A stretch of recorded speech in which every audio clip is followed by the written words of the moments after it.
Donc ce serait un croisé et un creuset d'influence dans cette hypothèse. L'audace de la thèse de Bernard, c'est que la Grèce antique, sa civilisation est d'origine africaine. Quand on utilise le mot origine peut avoir deux acceptions. Donc les gens qui ne sont pas avertis le confondent ça. La première acception du mot origine, c'est j'ai reçu de telles civilisations des idées, des notions que j'ai acclimatées, interprétées et dénaturées selon mes besoins. Ça s'appelle le diffusionnisme. Hein? Il faut que les Africains comprennent ça. Parce qu'il y a des petits charlatans qui s'amusent avec moi. Hein? J'ai dit que le diffusionnisme, c'est ça qu'on appelle comme ça. Bon. Il y a une deuxième manière de dire l'origine. C'est j'ai pris tout dans une civilisation parce qu'il y avait une filiation. Par exemple, l'Égypte a pris la civilisation nubienne. La civilisation nubienne a pris la civilisation des peuples de ce qu'on appelle la région des Grands Lacs africains. Hein? La civilisation Yoruba a pris la civilisation nubienne. Les Peuls ont pris la civilisation égyptienne. Hein? Les Soninké ont pris la civilisation égyptienne.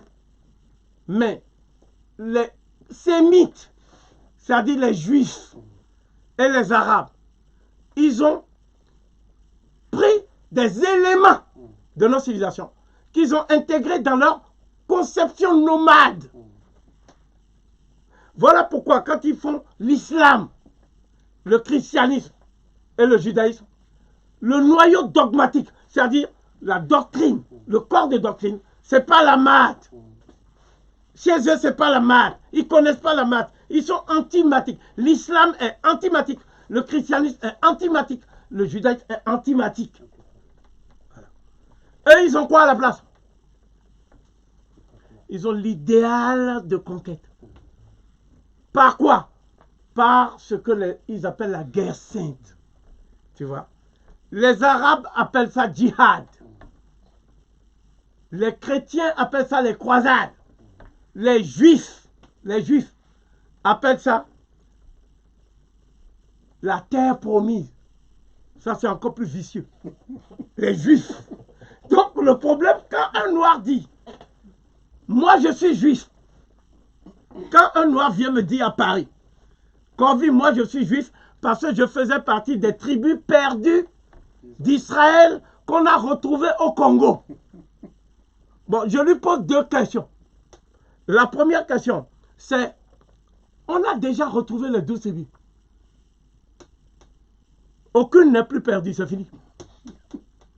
Donc toi, tu n'es pas une tribu perdue. Tu es une tribu qui s'est redécouvert la judaïté. Parce que tu veux fuir la bantouité. Voilà ma position. Bon, la deuxième position que j'ai, c'est, tu parles quelle langue? Il dit, lui, il parle le vrai hébreu. J'ai dit, le vrai hébreu, c'est quoi? Il dit, c'est le Kikongo. Ok. Mais le faux, c'est quoi? Il dit, non, c'est ce que parle actuellement Netanyahou.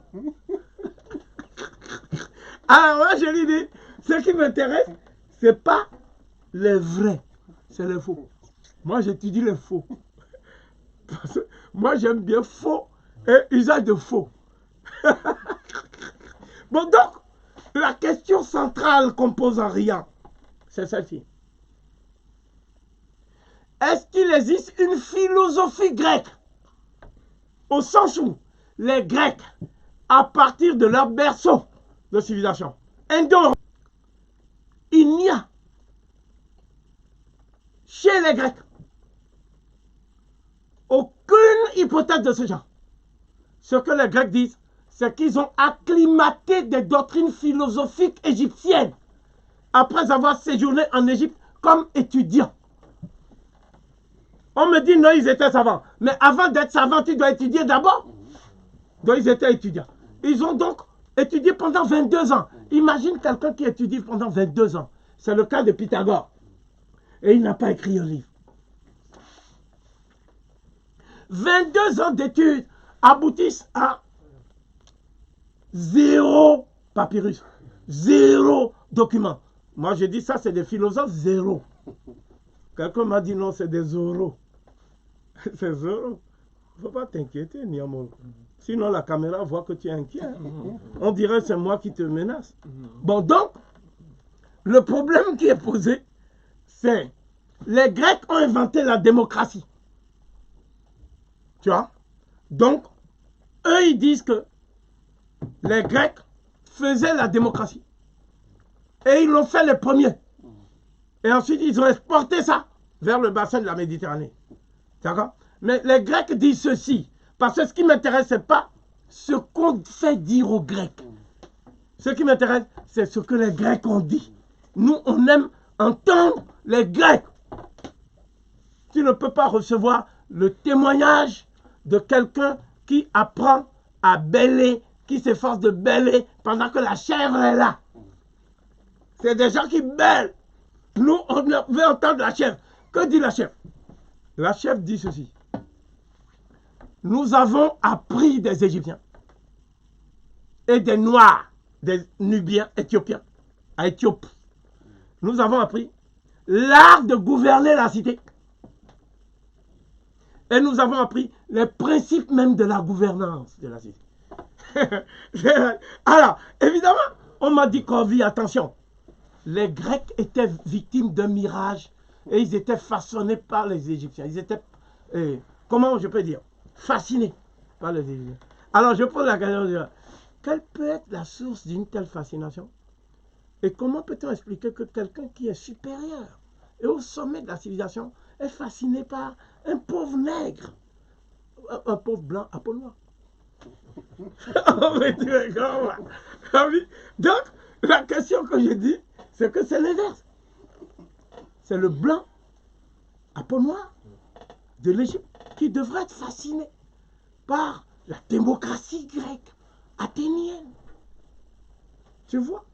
Donc, la question que nous posons, c'est pourquoi il n'y a aucune constitution avant Solon? Et pourquoi Solon lui-même dit qu'il est parti apprendre la législation auprès des blancs à peau noire? Solon n'a pas dit j'ai appris ça auprès des blancs à peau blanche. Il a dit j'ai appris ça auprès de ceux que vous prétendez être des blancs à peau noire. C'est-à-dire les Égyptiens. Est-ce que c'est clair? La Grèce n'a pas connu de constitution, c'est-à-dire de loi fondamentale, avant le contact avec les noirs à peau noire, qu'on appelle par mauvaise foi les blancs à peau noire. Voilà ma position.